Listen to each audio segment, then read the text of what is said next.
El surgimiento hace miles de años de una cadena de volcanes y altas montañas dio lugar a la creación de una prodigiosa cuenca que alojó en su seno 5 lagos que dieron vida a pueblos, barrios, villas y ciudades. Al paso de los siglos han ido conformando la Ciudad de México, una de las más grandes, complejas y bellas del mundo. Esto es Crónicas y Relatos de México.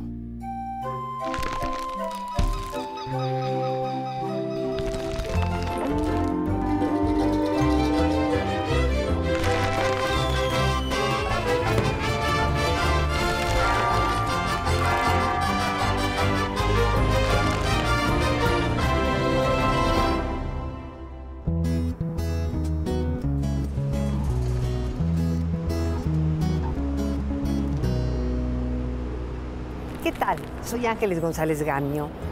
Estamos en Crónicas y Relatos de México. Hoy nos encontramos en el corazón de la delegación Cuauhtémoc, en el centro histórico. Vamos a visitar algunos de los palacios más bellos que resguarda este sitio. Ahorita estamos en la calle de Madero, que tiene una rica historia. En este tramo se encontraba el convento de San Francisco, que era enorme, como una pequeña ciudad. Y en esta calle solamente sobrevive el templo original. Por esa razón, este tramo se llamaba San Francisco. Un poco más adelante se encontraba otro importante convento, la Profesa. Después se llamó el Oratorio de San Felipe Neri. Pero entonces ese tramo se llamaba Profesa.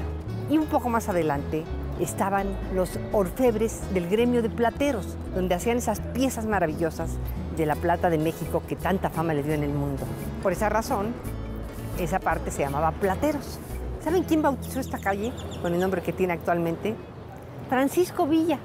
En 1914 estuvieron aquí las tropas zapatistas y Villa, que admiraba mucho a Madero, decidió que debía llevar su nombre esta calle tan importante y él personalmente se subió a una escalera y puso la placa. Aquí se encuentran 2 de los palacios que vamos a visitar. Acompáñenme.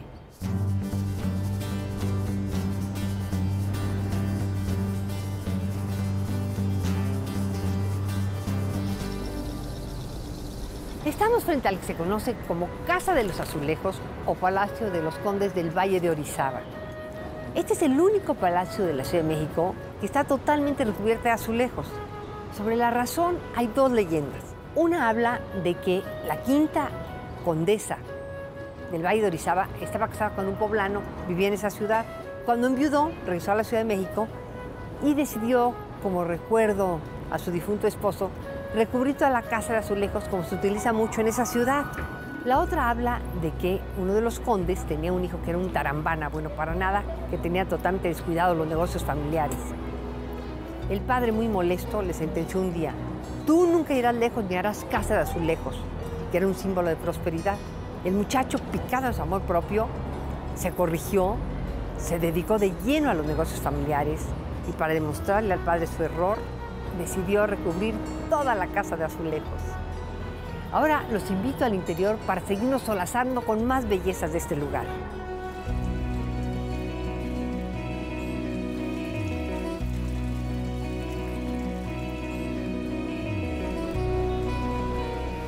Estamos ya en el interior de la Casa de los Azulejos, enfrente de la fuente lindísima que adorna el patio principal. Este patio, oigan, tiene una delicadeza en su trabajo barroco. Y no sabemos qué arquitecto lo construyó, pero sin duda era una persona de gran sensibilidad y muy buen gusto, porque hizo una arquitectura dentro del estilo barroco, pero muy fina, muy delicada. Tiene unas esbeltas columnas que la mitad tienen estrías y la otra mitad tiene una decoración vegetal, pero muy delicada. Y aquí no hay arcos, es techo plano que sostiene la segunda planta. Es de verdad, podríamos decirlo, exquisito. En el siglo XIX, la familia de los condes del Valle de Orizaba lo vende a un grupo de aristócratas y funcionarios del gobierno porfirista, quienes establecen aquí el famoso Jockey Club. Así, las que habían sido las habitaciones se vuelven el salón fumador, la sala de lectura, se establecen unos baños de agua fría y caliente, anunciaban que era una novedad. Y por supuesto, un restaurante con comida francesa, como tenía que ser durante el Porfiriato. A principios del siglo XX, unos hermanos de origen norteamericano, Walter y Frank Sanborns, establecieron aquí muy cerca una pequeña droguería que resultó muy exitosa, por lo que decidieron alquilar un lugar más grande y alquilaron aquí una parte para poner su farmacia. Ellos hicieron una cosa que fue la gran novedad en ese momento. Establecieron junto a la farmacia una fuente de sodas, la primera que hubo en la Ciudad de México, y fue exitosísima. Eso los llevó a que se fueran ampliando hasta establecer ya este lugar que fue icónico por muchos años y que ahora es, digamos, la madre de una gran cadena. En este lugar, por cierto, también hicieron una escala las tropas zapatistas y villistas cuando pasaron por la Ciudad de México. Y en 1918 contrataron a un pintor rumano para que hiciera estos murales de los pavos reales que ya se han vuelto también icónicos de este lugar. En este sitio solían reunirse muchos grupos, tanto de políticos como de empresarios, que tenían desayunos aquí cotidianamente o una vez a la semana o 2 veces a la semana. Prácticamente no hubo personaje importante, digamos, en la primera mitad del siglo XX y quizás hasta los años 70, que no haya estado aquí. En esos desayunos tan tradicionales hubo grupos que vinieron por décadas. Don Andrés Senestrosa, el gran escritor oaxaqueño y también político en una época, vino aquí 70 años de su vida. Todos los días estaba aquí a las 8:30 de la mañana, muy prendidito. Él vivió hasta los 102 años, desayunando. Y ahora quiero que me acompañen a otra parte de este lugar, donde vamos a ver algo extraordinario y que poca gente nota cuando viene aquí.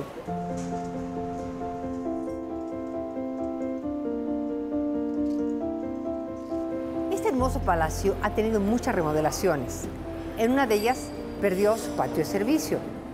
Una muy importante se llevó a cabo en 1905, en que se amplió la avenida 5 de Mayo y se contrató al arquitecto Guillermo Heredia para que realizara una ampliación y consiguió unos artesanos tan notables que el trabajo que hicieron de la cantería, los azulejos, son idénticos al siglo XVIII.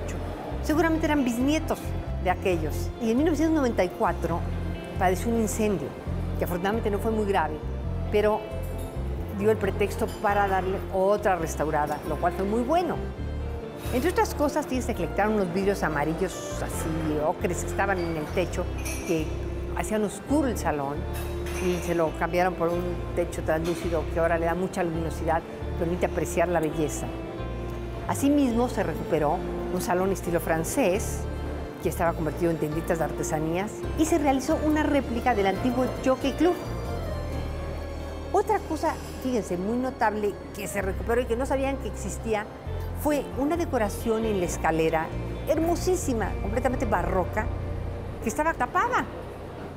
Y ahora les voy a hablar de una obra muy notable, un mural de José Clemente Orozco, que se encuentra en el descanso de la escalera. Dice que este lo mandó pintar don Francisco Iturbe, que él era un hombre muy interesante, un mecenas, que aparte fue dueño de 3 de los mejores palacios del centro histórico. Este de los azulejos, el Palacio de Iturbide, imagínense, y el Palacio de los Condes de Miravalle. Esta pieza extraordinaria se titula Omnisciencia, se supone que es un homenaje a la ciencia. Está pleno de simbolismos y pues ha tenido muchas interpretaciones, porque como pueden ver tiene 3 figuras, un hombre con una cara de dureza y fuerza, y en el otro costado una mujer con una actitud de abnegación y resignación, pero en medio se levanta una figura muy poderosa, con muchos rasgos femeninos, que para muchas, sobre todo feministas, es la imagen de la fuerza femenina que se impone. Pero en fin, cada quien hace su interpretación. Lo más interesante es venir a verlo. El único pero que le podríamos poner es que es la entrada a los sanitarios. Nosotros seguimos en Crónicas y Relatos de México.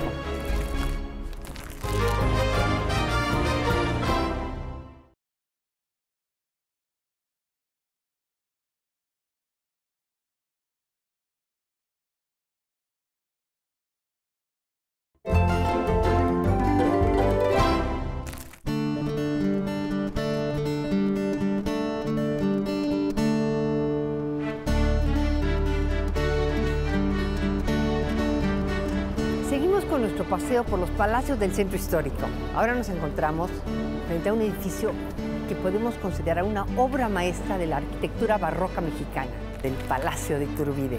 Lo mandó construir una familia muy rica y de mucho linaje. Les voy a decir nada más dos de sus títulos para que se den una idea. Condes de San Mateo Valparaíso y marqueses de Jaral de Berrio. Este edificio notable se lo mandaron construir al arquitecto Francisco Guerrero y Torres, uno de los mejores arquitectos del barroco virreinal, para que fuera el regalo de boda de una de sus hijas, que se casaba con un conde italiano.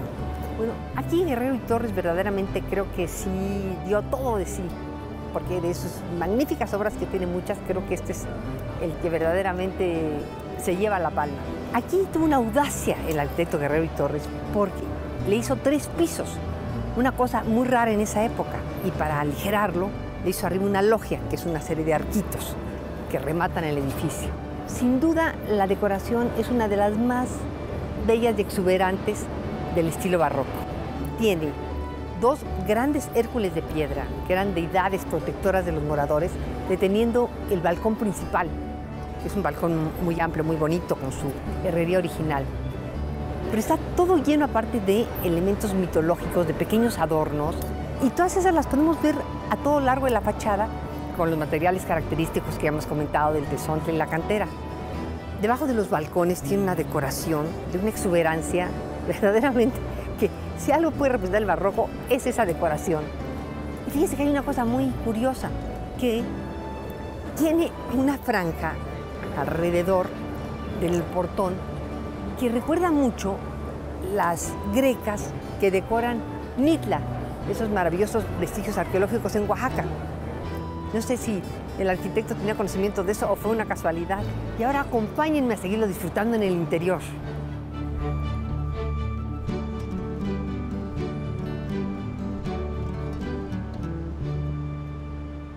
Ya estamos en el interior del Palacio Iturbide, en el patio principal.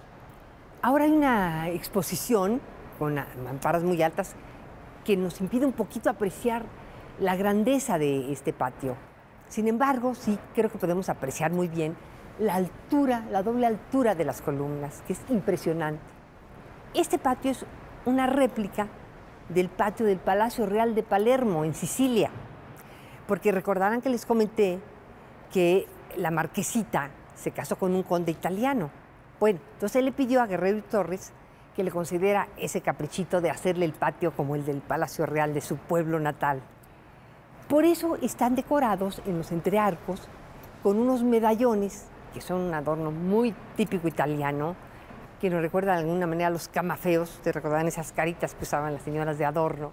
Como podemos ver, toda la decoración es verdaderamente finísima. Las bases de las columnas están labradas muy finamente, todos los marcos, todos los arcos, los marcos de cantera que rodean las ventanas. Es de verdad un palacio único en ese sentido. Estas personas tenían muchísimas propiedades, muchas haciendas muy ricas. Bueno, imagínense que de las cuadras de caballos que tenían tan finos, Manuel Tolsá seleccionó uno llamado el Tambor para que le sirviera de modelo para esa escultura maravillosa que podemos ver, que conocemos como el caballito. Fíjense nada más qué finura de caballos serían. Para seguirles contando la historia de este palacio, los invito a que me acompañen a la parte de arriba.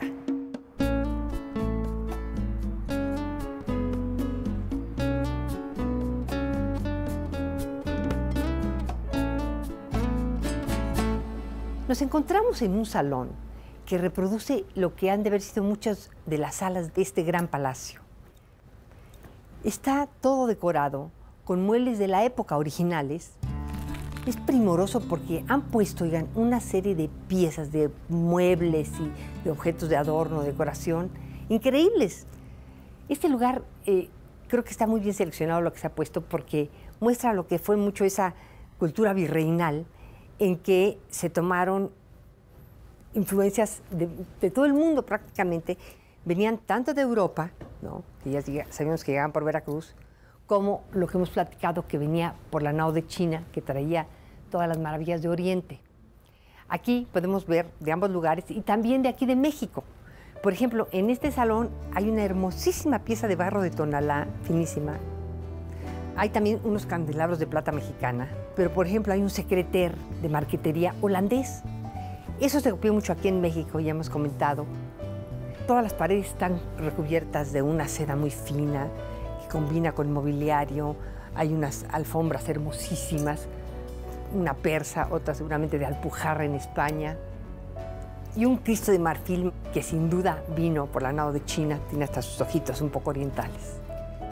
Y bueno, presiden el salón dos grandes retratos de don Miguel de Berrio y Saldívar y su esposa Ana María.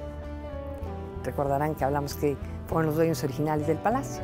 Bueno, ¿qué pasó con este palacio después de que se lo dieron a la marquesita y al italiano? Pues resulta que lo vivieron muy poco tiempo, porque eran ya fines del siglo XVIII, comenzó todos los aires independentistas y al conde no le gustó la cosa y se fueron a Europa. Se quedó al cargo de él uno de los descendientes, un señor Juan Nepomuceno, que se lo estuvo prestando a generales realistas, un tiempo vivió aquí O'Donoghue, pero fíjense que después de la independencia decidió prestárselo a Agustín de Iturbide. En 1821, cuando entra aquí al frente del ejército trigarante, se aloja aquí. De hecho, de este lugar sale Iturbide para ser coronado emperador en la catedral. A raíz de eso se le empezó a llamar el Palacio de Iturbide. Unos años después lo ocuparon los estudiantes del Colegio de Minería, cuando el famoso palacio que hizo Tolsa se dañó. Durante la invasión norteamericana, aquí establecieron su cuartel las tropas yanquis, imagínense qué horror. Tiempo después lo va a adquirir un vasco, el señor Anselmo Zurutuza, que va a establecer aquí el Hotel Diligencias. Se llamaba así porque de aquí salían las diligencias que iban hacia Acapulco. Un tiempo después lo compró el señor Landa, que ya lo puso más elegante y lo convirtió en el Hotel Iturbide. Y le puso novedades, por ejemplo, como un elevador, que fue de los primeros que hubo en la ciudad, y otra cosa verdaderamente muy innovadora, que fue que cambió la iluminación de gas por la eléctrica. Después lo adquirió el señor Iturbe, hasta que finalmente, en 1964, lo adquirió el Banco Nacional de México, que estableció aquí Fundación Cultural Banamex y mucho tiempo también oficinas. La restauración la llevó a cabo el arquitecto Ricardo Legorreta y duró 8 años. Pero saben que fue maravilloso porque le devolvió toda la belleza y el esplendor que tuvo en sus mejores tiempos, como hasta la fecha podemos ver, porque le han dado un gran mantenimiento.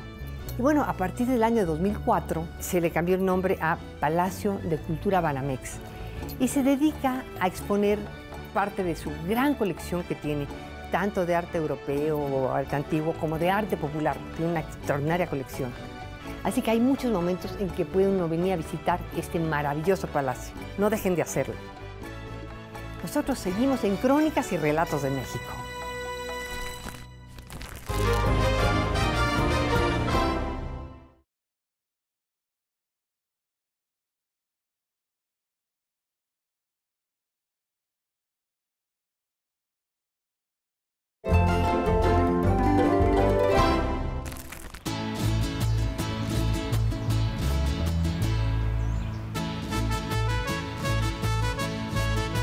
Seguimos en nuestro recorrido por los palacios del centro histórico.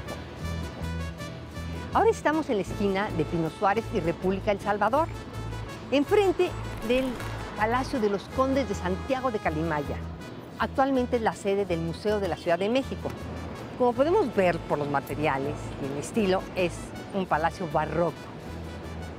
Les voy a decir una cosa, este predio en el siglo XVI albergaba una casa mucho más sencilla, tipo fortaleza, que fue cuando se le concedió este predio al señor Juan Gutiérrez Altamirano, quien era una gente muy cercana a Hernán Cortés. Y además se le dieron las encomiendas, o sea, se le dieron la propiedad de varios pueblos en el Estado de México, entre otros el pueblo de Calimaya y el pueblo de Metepec. Ya en el siglo XVII se le concedió el título de conde de Santiago de Calimaya. Y en el siglo XVIII uno de sus descendientes contrató al arquitecto Francisco Guerrero y Torres para que levantara este soberbio palacio. Como pueden ver, este palacio, como todos los barrocos, tiene sus cosas muy particulares que no tiene ningún otro. Aquí comenzamos por la portada, que es un poco más sencilla que las que hemos visto hasta ahora. Sin embargo, tiene dos cosas muy interesantes. Una, es que las columnas del primer cuerpo, en lugar de desplantarse de unas basas comunes, les pusieron unas especies de garras de león, como se usaba en el mobiliario barroco español, estilo Carlos III. Eso es una cosa que no es de ningún otro palacio. Asimismo, conserva el escudo nobiliario de la familia, que estuvo desde la casa del siglo XVII, se removió cuando se hizo esta mansión y se volvió a colocar. Eso es un poco raro porque casi todos esos escudos se quitaron después de la independencia en que se prohibieron los títulos nobiliarios. Otra de las cosas muy bellas que tiene este lugar es la puerta. Vean qué primor de puerta, finísimamente labrada en madera de narán. Se hizo en Manila, imagínense. Se dice que originalmente estuvo pintado de rojo vermellón y los filos estaban todos decorados con hoja de oro. Fíjense qué elegancia. Otra cosa muy original de este lugar son las gárgolas, que pueden ver que son en forma de cañones. Esto era un privilegio que pocos podían tener. Tenían que haber tenido un papel muy destacado en batallas o haber sido adelantados. Y aparte daban un dinerito para que les concedieran ese permiso, pero vean qué bellas son. Pero la pieza maestra de este palacio es una cabeza de serpiente emplumada que se encuentra empotrada en la esquina, que de acuerdo con el arqueólogo Eduardo Matos, es muy posible que haya estado en el Templo Mayor. Es una verdadera joya que la pueden ver al caminar por esta calle. Bueno, ahora los invito para ver otras maravillas.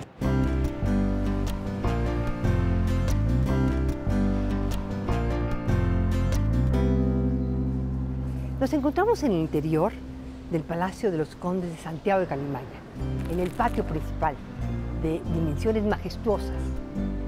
En tres costados tiene una serie de columnas muy sobrias que sostienen el segundo piso, que están decoradas en los entrearcos con escudos nobiliarios.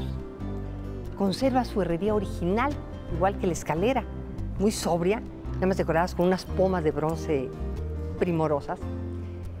Y en el cuarto costado, el que da al lado poniente, se encuentra esta hermosa fuente, muy original. Está adosada al muro, es semicircular. Tiene en la pared una gran concha marina, decorada en lo alto con dos pequeños tritones y esa soberbia sirenita de dos colas con su guitarra. Es una tlanchana. Así le llaman en los llanos de Metepec y de Lerma a esta figura mítica que supuestamente se aparecía en esos pequeños cuerpos de agua que había ahí en toda esa zona de Lerma, que todavía algunos se conservan. De manera que ahí mandaron a hacer esta figura con piedra del lugar para que decorara la fuente. Fíjense qué lindo.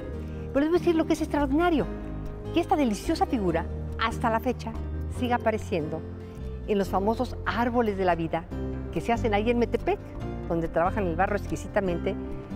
Y algunos de esos árboles de la vida son unas verdaderas piezas de arte que están en diferentes museos del mundo, les quiero decir. Y ahora los invito a subir por la hermosa escalera que en el desplante tiene dos figuras de leones muy bellas, estilizadas, que se conocen como quimeras. Seguramente las han de haber traído también de Oriente. Acompáñenme.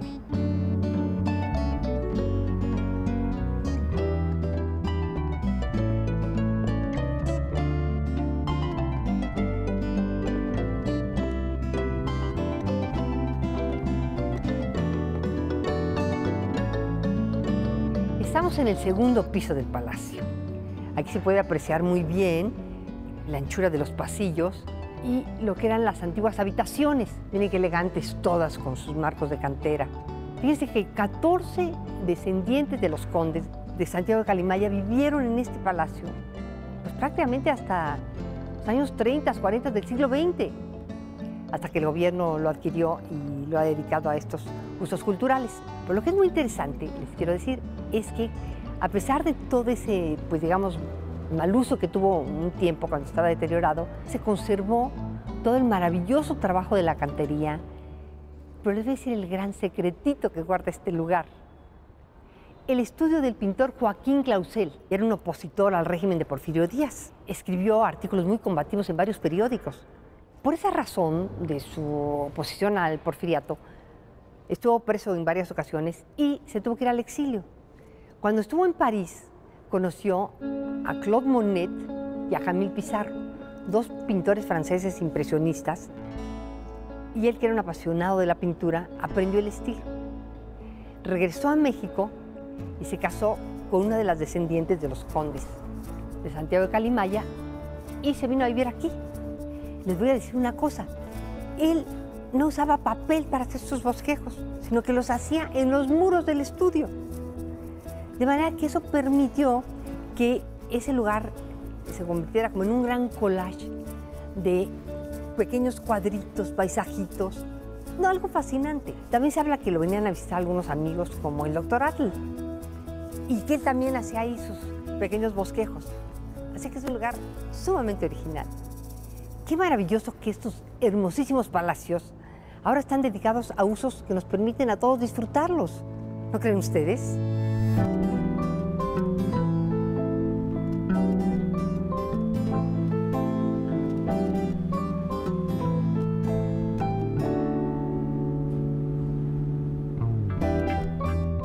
Con eso terminamos nuestro recorrido por los palacios del centro histórico en Crónicas y Relatos de México. Hay mucho más que ver. Abramos los ojos. Estas son nuestras verdaderas riquezas.